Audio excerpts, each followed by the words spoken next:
we are going to do some trash now. Big time trash. And it is, November 24th, the day before Thanksgiving 2021. And we are talking about the Ahmaud Arbery case.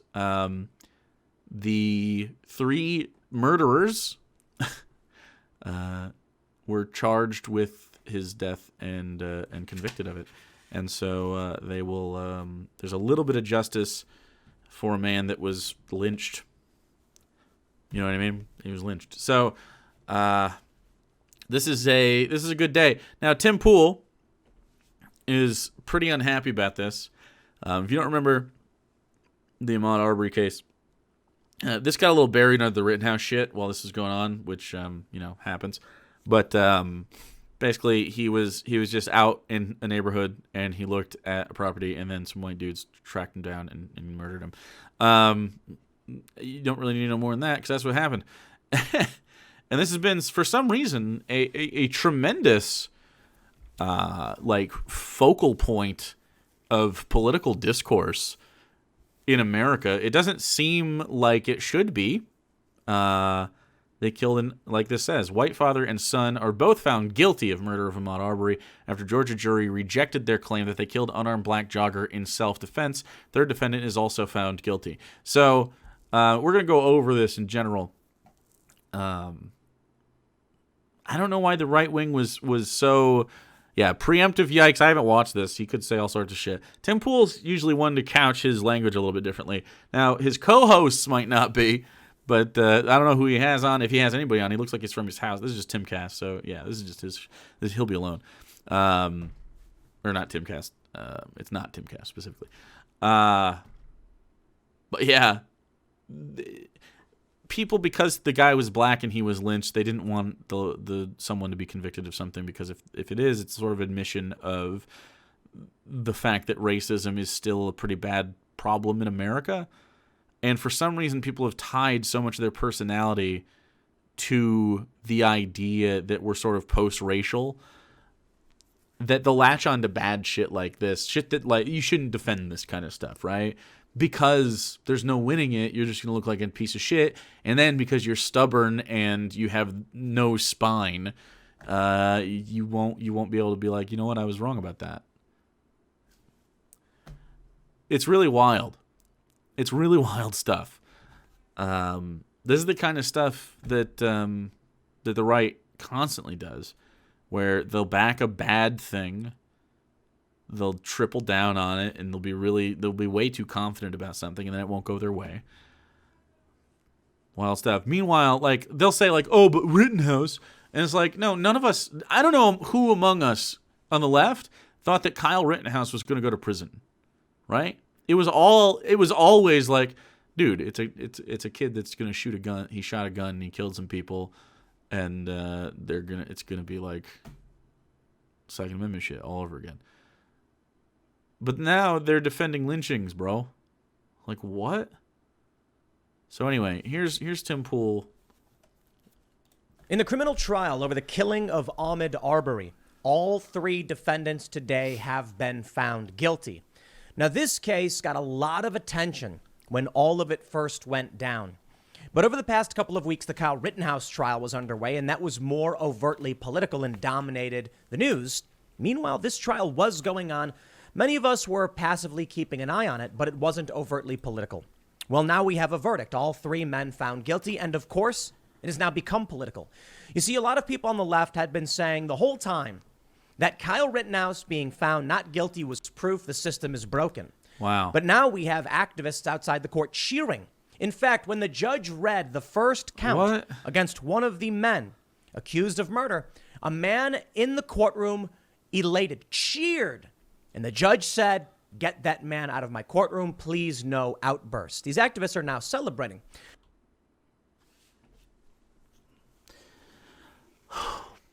So there's been a narrative on the right, which is a really strange narrative that doesn't make any logical sense, but they're doing it anyway, where they go, you claim that the system is broken, but see, justice for Ahmaud Arbery.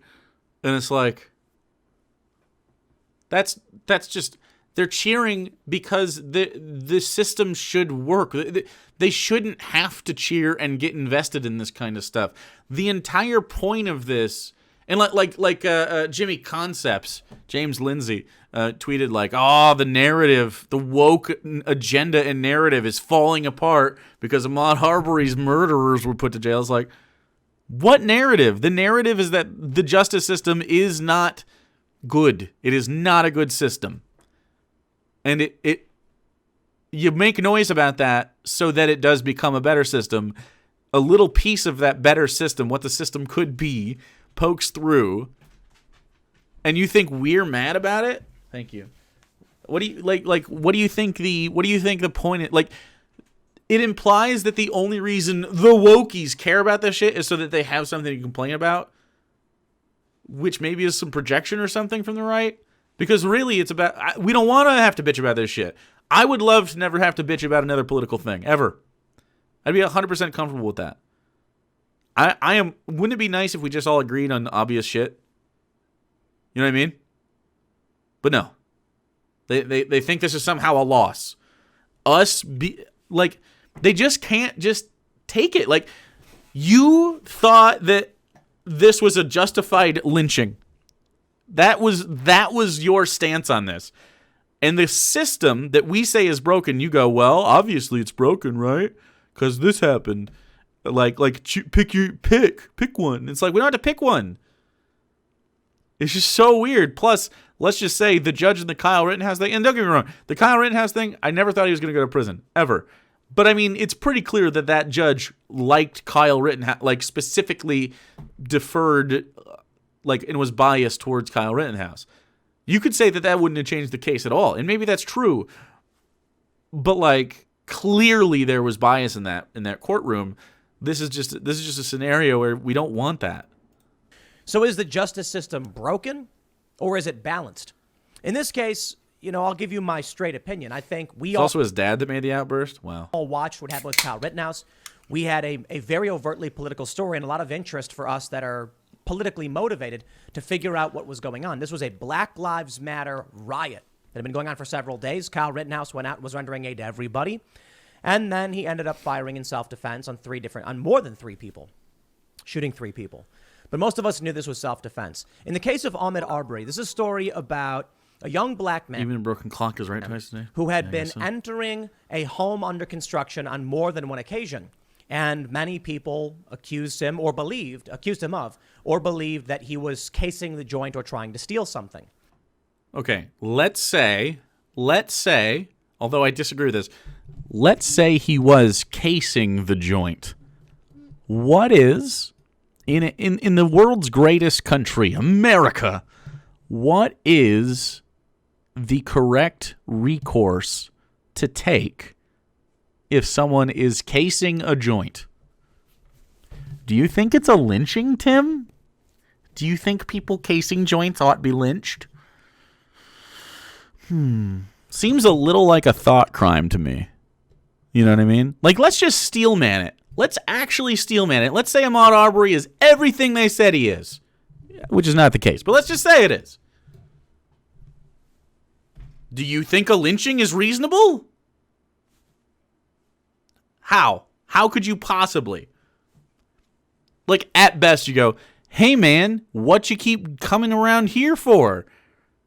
We see you doing this.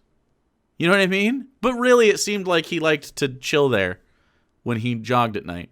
That's just what it seemed like. If it was a white person, I've done this before. I have literally gone into condemned houses with my friends because we thought they were interesting. We've done this. I'm white, though, and we never thought, someone's going to show up and murder us. You know what I mean? There was nothing there. It was being built. Right, exactly. Wouldn't it be interesting? Urban exploration is fun. Yeah, exactly. And again, he could have cased the joint. It's irrelevant.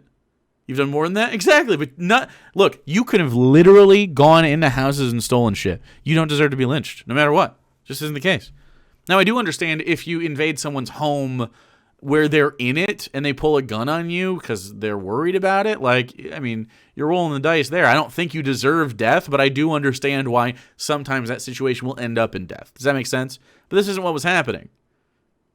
That has a logical understanding. Like, someone could feel threatened. You broke into their fucking house. Their kids are there. You know, they're going to have a different emotional experience, especially if they were sleeping, etc., hearing banging and shit. Like, I get it.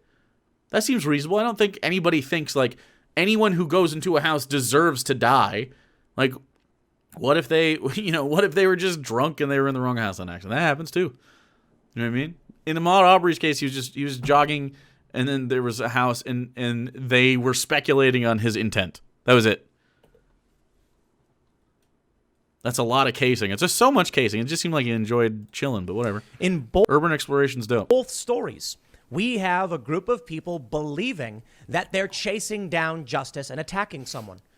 Okay. Unfortunately for Ahmaud Arbery, he wasn't armed, though he did attack the men in question. And I believe at one point even grabbed their weapon before getting shot and then dying. It's tragic and horrifying, but these stories are still vastly different. And I think even with the conviction here that many people on the right and left are saying was the right call, we're seeing the seriousness of the political imbalance. Let me explain. And then we'll go through the news and I'll give you some updates on what's happening with Rittenhouse and other presses addressing this. But let me just start off this video by saying, what the fuck? in the instance of Kyle Rittenhouse, Jesus fucking Christ. He was attacked by a man, Joseph Rosenbaum. He fired on Rosenbaum in self-defense after trying to flee and yelling friendly several times. Arbery. He was able to protect himself. Rosenbaum. I'm going to speed him up a little bit. Holy shit, dude. Just a little bit. We'll go 125. Dying. And then a mob attacked Kyle Rittenhouse. As Kyle Rittenhouse fled and then was attacked, hit with the skateboard, knocked to the ground, someone jumped and kicked him in the head. He killed a guy and then they came after him. That seems odd. He killed the guy. And then he was attacked by two individuals, one with a skateboard, one with a Glock. He fired in self-defense, and he survived. And he was put on trial for it. When we look at this video, outright, we can see that... Wait, he shot... Kyle Rittenhouse was the victim. He was being attacked by assailants. And he had to go on trial for it. Yeah. Now, the difference with the Arbery case is that Ahmaud Arbery did not survive. It's a serious tragedy. But once again, it was a group of men who thought they were chasing down justice, who were ignorant, being mindless, didn't know what they were doing. What does ignorance or mindlessness have to do with the fact that they murdered a guy? And they ended up on trial. Of course it's interesting to me. I'm not going to pretend that it means the world, but... Why is it interesting that they chose vigilante justice and you're like, no, that's vigilante justice with the death penalty? There's a reason the Constitution exists. You're like, oh, a literal violation of its constitutional right to a trial in exchange for mob justice? You're like, oh, that seems reasonable. Shut up, Tim. Fucking loser. It is interesting that because Kyle Rittenhouse survived, they put him on trial and not the mob that attacked him, thinking they were seeking some kind of justice. And in Georgia, admittedly different areas, different cities, different politicians and all that I get, the men who thought they were seeking out justice got put on trial and convicted. So in Georgia, bro. By the way, someplace like Georgia, Texas, those southern states, they have private prisons, so you're more likely to reach a conviction because there's a monetary incentive. Doesn't it seem a little fucking stupid to put a monetary incentive towards the federal endorsement of our imprisonment? Just tossing that out there. Seems a little fucking not reasonable. So if I were to say that the conservatives are correct, this was the right verdict, I would go on to say, and I think most people on the right would agree, the people who attacked Kyle Rittenhouse, namely the individuals who survived Jump Kick Man and Gage Grosskreutz, should be charged in much the same way the individuals, the McMichaels, were. Now, I'm not absolutely convinced the verdict was correct. I don't know for sure. It appears the verdict is based on the judge's instructions on citizens arrest law. I will say very simply, I don't believe for a minute that Ahmaud Arbery was just jogging. I think that's overtly naive, and I believe it's propaganda. However, that being said... Wait, what? I've never seen... Look, I've seen a lot of righties speculate that he was casing the joint. Again, doesn't deserve a fucking murder. But second of all, I've never seen any evidence to suggest that. Just that people said he was around that place at night. But, again, it's irrelevant. If his intent, if Ahmaud Arbery's intent was to steal shit from the house at some point in its construction, that is not a crime that receives the death penalty. Certainly not without a trial. What are we talking about here? Man did not deserve to be confronted by a bunch of guys in cars with weapons, and it's a complicated case. Truth be told. No, it becomes pretty uncomplicated. I covered it in Pretty detail quick. several, when it happened. I believe it was, almost 2 years ago. I have the, we'll pull up the story in a second and go through the details. I don't think people should be taking the law into their own hands and chasing people down. I'm also not entirely convinced that murder charges make a whole lot of sense. But we'll get into it. Far be it from me to be the arbiter of morality, and this one's particularly tough. And I will say from the get-go, when I covered this a while ago, and I had much stronger opinions on what went down, my opinions today may be very different for two reasons. I haven't covered the story in a long time. A lot of the key details I probably won't remember, and my opinion is going to be based on a rather limited understanding of what went down. Take that into consideration, go back and watch my other videos, and maybe, you'll get a different view of what went down. I think it may be that murder convictions across the board, even for the guy who was following, are overtly political. Now, I'm not saying these guys should just be allowed to walk. Absolutely not. They confronted a guy because they thought he was trespassing or stealing something with shotguns in a car and tried to detain him. Try to make a citizen's arrest. You're responsible for what happens. But let's be real. If a cop was there, cop probably would have chased him down in much the same way. And if Arbery, fought with the cop, probably the same thing would have happened. And that cop probably would have been found not guilty on all counts. I'm not saying that would be the right call. I'm just saying you wear a badge. You are allowed to do what these guys did. That's a bad thing. That's a bad thing. It's a bad thing. I think everybody agrees, and I'm not trying to be. I'm not trying to make a statement. I'm literally, if you're wearing a badge, you can confront this guy, and you will likely get away with. You'll likely not be found guilty of any crimes if the individual dies. Yes, I agree that cops do in fact have sort of impunity when it comes to killing people. Yes. Read the story, though, and we'll go through this. I want to show you the analysis from Andrew Branca as he was covering just acknowledging the racism and not even thinking twice about it, right? The tail end of this case. And admittedly, we were all covering the Rittenhouse case because of the political implications. I still think the story is important to cover. Before we get started, head over to timcast.com, become a member, and you'll get access to exclusive members-only segments of the Timcast IRL podcast, and you will also be supporting our journalists. We're covering a lot of stories a lot of people don't want to cover. We got exclusives about Anthony Fauci, NIAID funding the monkey torture. Sure. Let people know what's going on. And let me give you the basic news right now and then talk about the political implications here. From the Daily Mail. White father and son are both found guilty of murder of Ahmaud Arbery after Georgia jury rejected their claim they killed unarmed black jogger in self-defense. Third defendant is also found guilty. I'm going to pause right now. I'm going to be overtly opinionated on this stuff, and I will absolutely stress. I'm going to be overtly opinionated on this stuff. The Kyle Rittenhouse case took precedent because this was about the Black Lives Matter riots, Jacob Blake, and a much bigger story. Okay. The Ahmaud Arbery case is very important, but I still have, remember, he's sped up a little bit because he talks a lot. Quite a bit about this case, and let me just say, the idea that Ahmaud Arbery was just jogging is propaganda. Amazing. Okay? He didn't live anywhere near this neighborhood. He had no reason to be jogging in this other neighborhood. He had repeatedly entered a home that was under construction. I believe the owner, there was camera footage of it, and I believe the owner was like, "Hey, we got to, we don't want this guy doing this. He's trespassing." However, I can say overtly and definitively. Wait, how do they have? Oh, you mean the far away? They didn't have like cameras in the house, right? Liberals' love affair with Hillary confused me. What are we talking about? Does someone love Hillary anywhere? This is Shapiro on point 5. Yeah, pretty much. The owner didn't care? Is that true? I haven't followed this. I don't have time to look this up though. Like I think it'd be pretty hard to find that specific thing. He went out of his way to be somewhere other than his home? Curious. Yeah, it's true. So the owner really didn't give a shit? Amazing.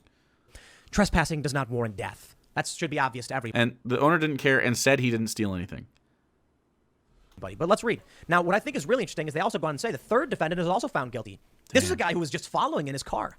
That's why I think this is political. If it wasn't for the third guy who was filming as they were chasing down Arbery, none of these men would have been charged or convicted. In fact, this guy thought that this footage would exonerate them, and it got them convicted.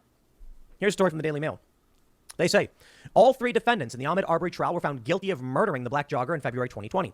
The word jogger here is loaded and should not be included in my opinion. That is analysis, not fact. What do you mean? You're doing opinions and analysis when you say he wasn't a jogger. It's really Nick. Thanks for the prime. Quite literally, he was seen jogging. I don't know what you want to call him other than that. What word would you like? Black person? Tim infuriates me so much. My blood boils when he opens his stupid mouth. Thanks, Citosaurus, for the 50 bitties. There's no fact stating what this guy was doing. We can simply say there was a guy in this neighborhood entering a building he shouldn't have. He was chased down and he was killed. He did He did confront these guys, and there was an argument about this. That's when fine. they confront, he can confront them. he's running away. They try to stop him. He goes around the vehicle and then attacks the guy. He could have just kept running. It was after he is attacked and his weapon is grabbed, one of the McMichaels fires, killing him. So let's get into this. They say gunman Travis McMichael was found guilty on the charge of malice murder, felony murder, aggravated assault, false imprisonment, and criminal attempt to commit a felony. Good. His father, Gregory McMichael, was found guilty of felony murder, aggravated assault, false imprisonment, and criminal attempt to commit a felony. Good. He was found not guilty of malice murder. Neighbor William Roddy Bryan was found guilty of felony murder, aggravated assault, false imprisonment, and criminal attempt to commit a felony. He was found not guilty of malice murder and one count each of... Wasn't he with them? He was following them as they were going to kill this man. And he was leaving, right? felony murder. He was jogging away, right? He was a jogger. Aggravated assault. After being sworn in more than 2 weeks ago, the disproportionately white jury heard from more than 24 witnesses, including gunman Travis McMichael, the only defendant to take the witness stand, and was presented with evidence, photos, police body camera footage, autopsy reports, and more. McMichael, 35, his father, Gregory, 65, and neighbor William Roddy Bryan Jr. all pleaded not guilty to charges including murder, aggravated assault, and false imprisonment for the killing in the coastal suburb of Satilla Shores on February 23rd, 2020. So this was almost 2 years ago. McMichaels told police they suspected Arbery was a fleeing burglar when they armed themselves and jumped in a pickup truck to chase him. How does that seem reasonable? How does this seem like a reasonable thing to do? It's really Nick. Thanks for the 100 biddies. Appreciate it. Under Tim's beanie is a really tiny garden gnome from Shabibo's yard. Oh no.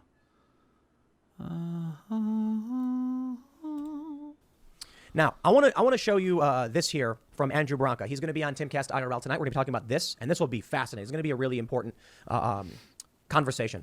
There's a lot of stuff here that, look, it's been almost 2 years that, again... I'd like to see Tim sprint for 5 minutes. I will admit to say there are details that I don't remember.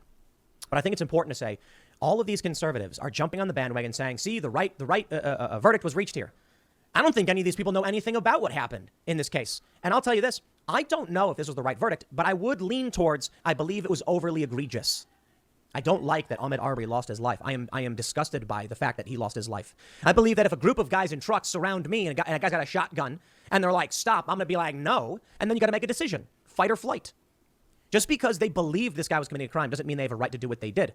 But at the same time, like with Anthony Huber. But they killed him, Tim. But they killed him. He didn't know what Kyle Rittenhouse was doing. He thought Kyle Rittenhouse was a bad guy, and he attacked him, and Kyle Rittenhouse defended himself. Interesting. This idea that these guys, look, they're not the same cases. They're similar in some respects. How? How are they similar in some respects? Because there was guns and death involved? There wasn't. What are you talking about?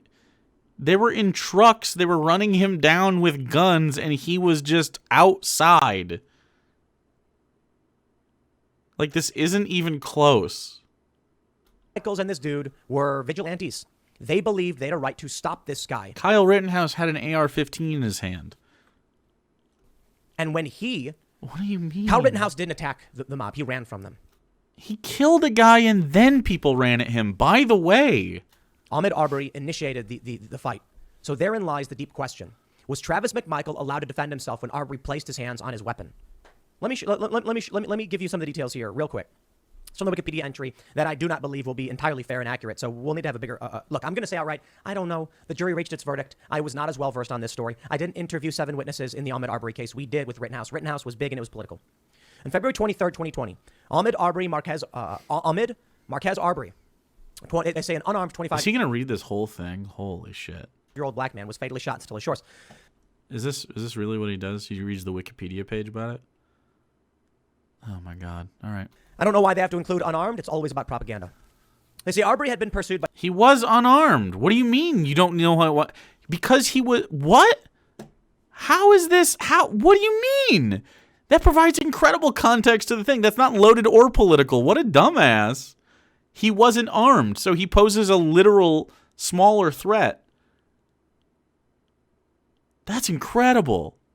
By 3 white residents. Again, I don't know why we have to make this all about race, because we didn't do that. It's not all about race. It's partly about race because of the way that... Okay, the reason that this is about race, okay, is that Ahmaud Arbery died in 2020. Surprise. Maybe there was a little thing happening in 2020, right before the pandemic, by the way. February 23rd, 2020. He is a black person. who was run down in trucks in the South as they held guns, and he had not committed a crime. And then he was killed. How do you not see the ripple effect of that in the context of America having nothing to do with racism? Nothing. I don't know why it's all about race. It was in Georgia in the middle of the night in 2020, and a black man was lynched by 3 white men chasing him down. They were the only ones armed because they assumed he committed a crime. Why would they assume he committed a crime? If that was a white kid, do you think that this would have happened in the same way? Because I really don't. Now, that's speculation. You can't really, that's not the arguing, not the argument, right? But it's something that we can talk about.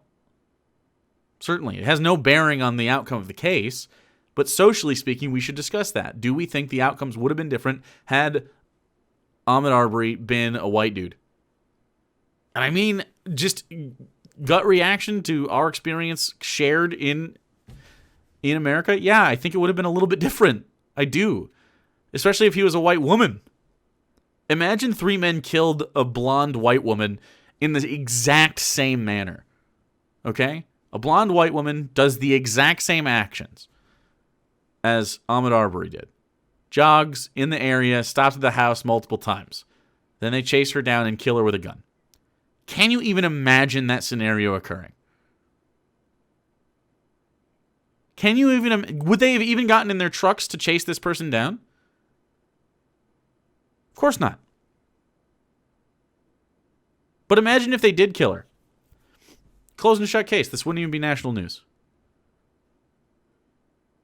Now, imagine if the exact same situation happened, and it was a black neighborhood. A blonde white woman walks around a black neighborhood at nighttime, jogging around, checking out a property. The black neighbors go, I think this bitch is going to steal from us. And then they get in their pickup trucks, arm themselves with guns, and run down the blonde white woman. And then they shoot and kill her. What do you think the narrative is?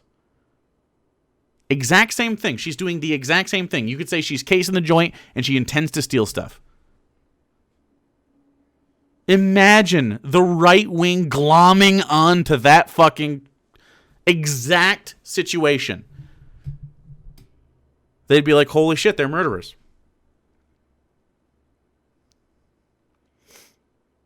Like, and I don't think that they would be found innocent in 2020. In 2021, I don't think they'd be found innocent. Ahmaud Arbery was midday. See, that's even worse. That's what I'm saying. Like,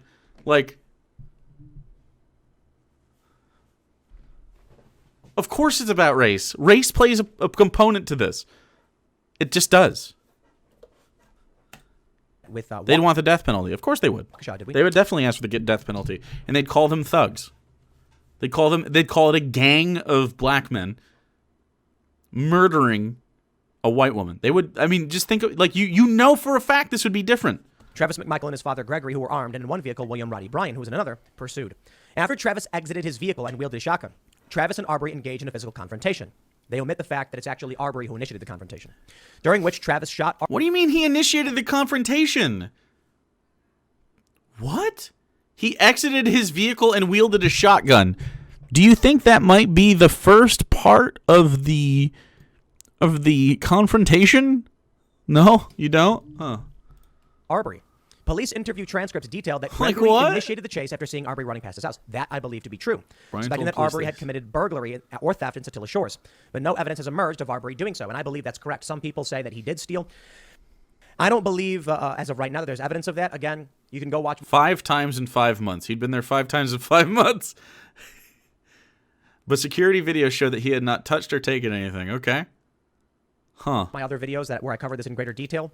Interesting. But I believe this guy was just leaving. He was running. According to police testimony, Bryan told police that he saw the chase and joined in independently, but was not sure if Arbery had done anything wrong. Arbery had entered an under-construction house with no doors 5 times in 5 months, including once shortly before the shooting. But security videos show So he liked to run there. Yeah, I know. that he had not touched or taken anything. In fact, in one of the videos from, I believe it was just the night before, he walks in, looks around, walks out. So? Now, apparently the guy who owned the property took issue with this, word had gotten around, and then they decided to pursue. The Glynn County Police Department said the Brunswick District Attorneys advised them on February 23rd to make no arrests, while the Brunswick DA's office denied that its top office holders gave such advice. Waycross District Attorney George Barnhill twice advised the GCPD to make no arrests, once on February 24th, before he was assigned to the case, on February 27th, and a second time on April 2nd, while announcing his intention to recuse himself from the case due to his connections between his son and Gregory McMichael. My understanding is that there's a lot of contested information here. I believe that the men in question said they were advised to try and make a citizen's arrest. Again, it gets murky. I think it's very important people don't jump conclusions, because a lot of the information coming out is as bad as it was in the Kyle Rittenhouse case. But a lot of these details I know to be correct. And again, I want to stress, I think it was absolutely wrong that Arbery lost his life in this case. But let's rewind real quick. You live in a small community. A guy who doesn't live there repeatedly enters a building. Trespassing. I mean, that's about it, right? Well, with that, these men decide we're going to stop him the next time we see him. It gets murky. They did not witness any crimes. They do not know if this is the guy in question. It's just someone they don't recognize in their neighborhood. They pursue. They go armed. Should they have been? Well, here's the challenge. They have a legal right to keep and bear arms, don't they? They do. Well, they want to stop this guy. They say They don't have a legal right to bear arms and aim them at another human person.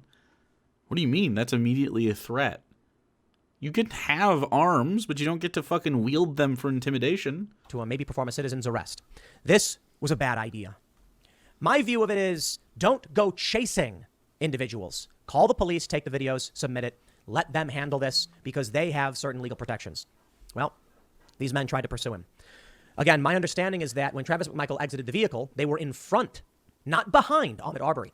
Ahmaud Arbery goes around the vehicle to the right, but then crosses left and engages with Travis McMichael, getting into a fight with him, grabbing the weapon. The shotgun is blasted. Ahmaud Arbery takes the hit, and he dies. It sucks.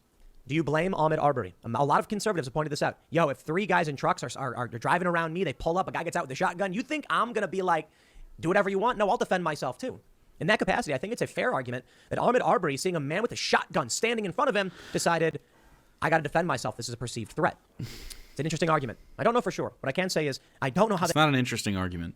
It isn't one. You pursued and threatened a man. He turned and was like, why are you fucking doing this? And then you shot him with a shotgun. They get malice murder and felony murder and all of these things across the board. To say that this was the right verdict to me is actually kind of shocking. I mean, at the very least, manslaughter, which I believe in Georgia, malice murder is effectively like unintentionally killing someone. You know, the guy who was following in his car and filmed it, and whose evidence actually sparked the indictment and conviction, to convict him of murder? Far be it from me to be the arbiter of morality here. Let me show you Andrew Branca's assessment here. This was... I don't know anything about the third guy. Much like Tim, unlike Tim, I don't look at court cases like this. He assisted in chasing him down. Was he in the truck or was he only in the back with him? I really don't know. I haven't watched the video. I'm not going to. It seems pretty fucked up to aid in the capture of a person. Sounds like he was at least an accessory. Yeah, and it seems like he was convicted as such. He was aiding the guys in the truck. Yeah. Just wild. Just going to say it. Tim Pool's absolutely lost his fucking mind. Yesterday, before the verdict came in, Judge Walmsley dropped... Yeah, but was he in the other vehicle the whole time? ...the ball on ambiguous citizen's arrest law. Apparently, the jury is to figure out how to apply a citizen's arrest law that befuddles the lawyers and the judge. I also then want to read you some comments from those who are following the case. They say... It's very similar to the cops that watched during the George Floyd thing. You know what I mean?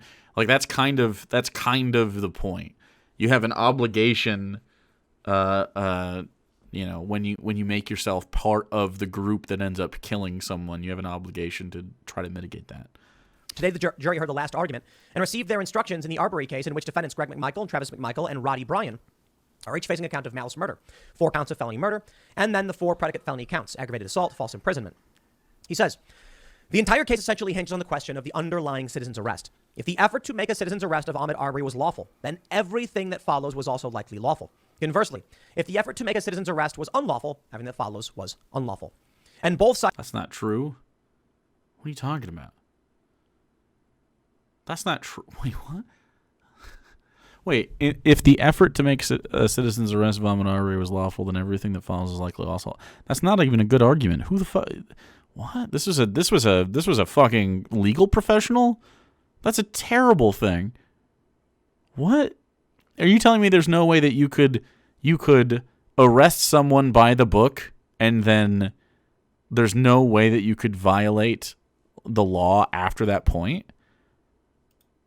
You don't think just what pops to mind? How many different things pop to mind that you could do to somebody unlawfully after you have them imprisoned, like arrested?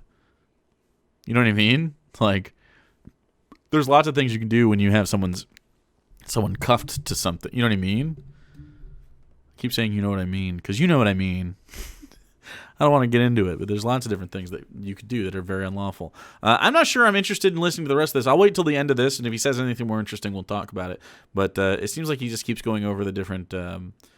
actually, we're not going to... He's on this article the whole time. Fuck. All right, I'll give him a couple more... I'll give him a minute or so. He's not saying anything different, though. Understand this. In particular, ADA Linda Dunikoski is fully aware that if she loses the jury in the question of citizen's arrest, she loses the trial entirely. Naturally, then it's in her interest to have the citizen's arrest statute interpreted as narrowly as possible. And there's definitely room for interpretation in the statute that was first made law back around the Civil War and makes use of legal terms of art that likely don't mean today what they meant back in the day. Certainly, nobody drafting a citizen's arrest statute today would construct it as this one is constructed. The amount of ambiguity in the statute is really remarkable, if only because of the statute's brevity. It is only 2 sentences long. Those sentences are: a private person may arrest an offender if the offense is committed in his presence or within his immediate knowledge. If the offense is a felony and the offender is escaping or attempting to escape, a private person may arrest him upon reasonable and probable grounds of suspicion. Yeah. And they didn't prove any of that. There was nothing saying that they had reasonable suspicion. Only the guy who fired the gun was charged with malice murder. The other two were convicted of felony murder, which is what you get for being involved in a felony, which is someone was killed.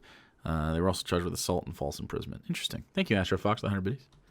My own reading of that statute applying normal rules of statutory construction is that the two sentences present two different scenarios for citizen's arrest. The second sentence refers explicitly to a felony scenario and sets out certain requirements for that scenario that differ from the requirements set out in the first sentence. My reading is that the first sentence is therefore contemplating the alternative criminal scenario, the non-felony, the misdemeanor. So if the citizen's arrest is being made for a serious felony like murder, the person making the arrest is required to have a reasonable and probable grounds of suspicion, which Judge Walmsley is interpreting as probable cause. Fair enough.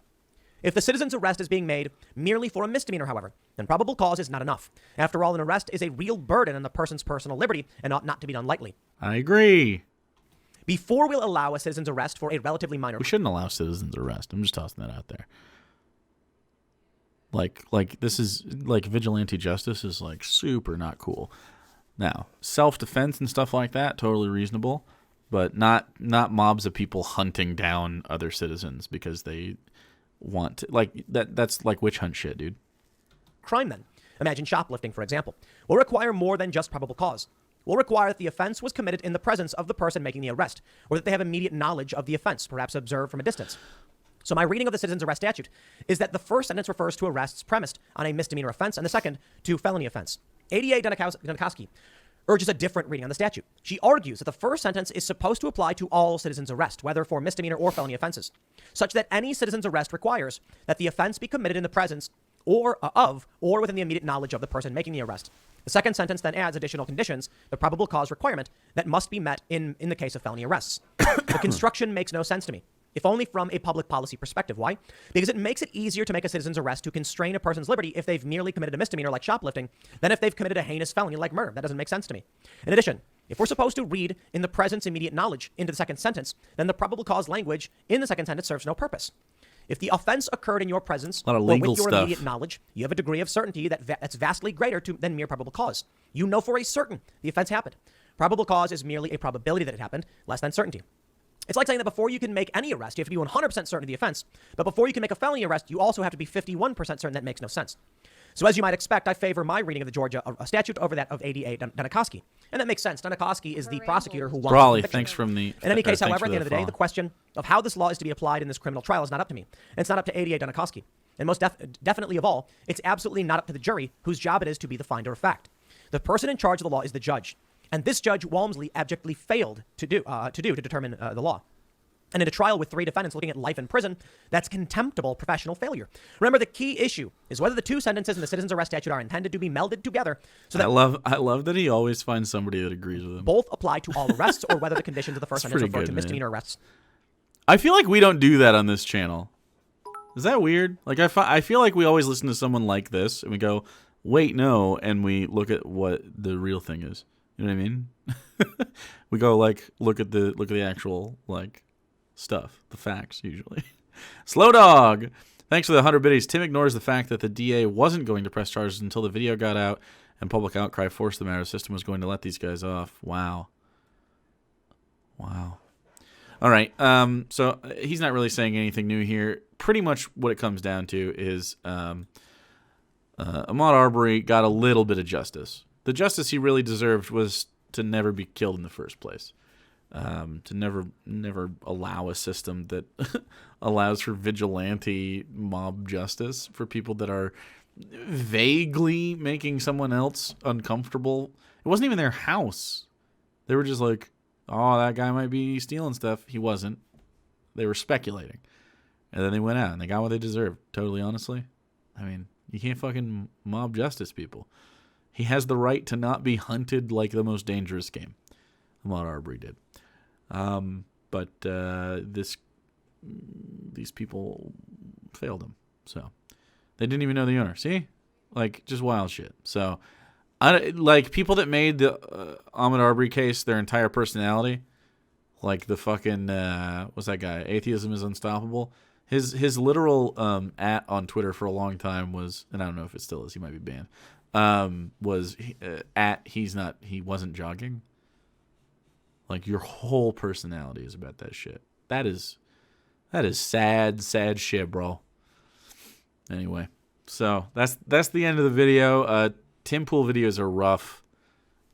Ugh. I really don't like doing them.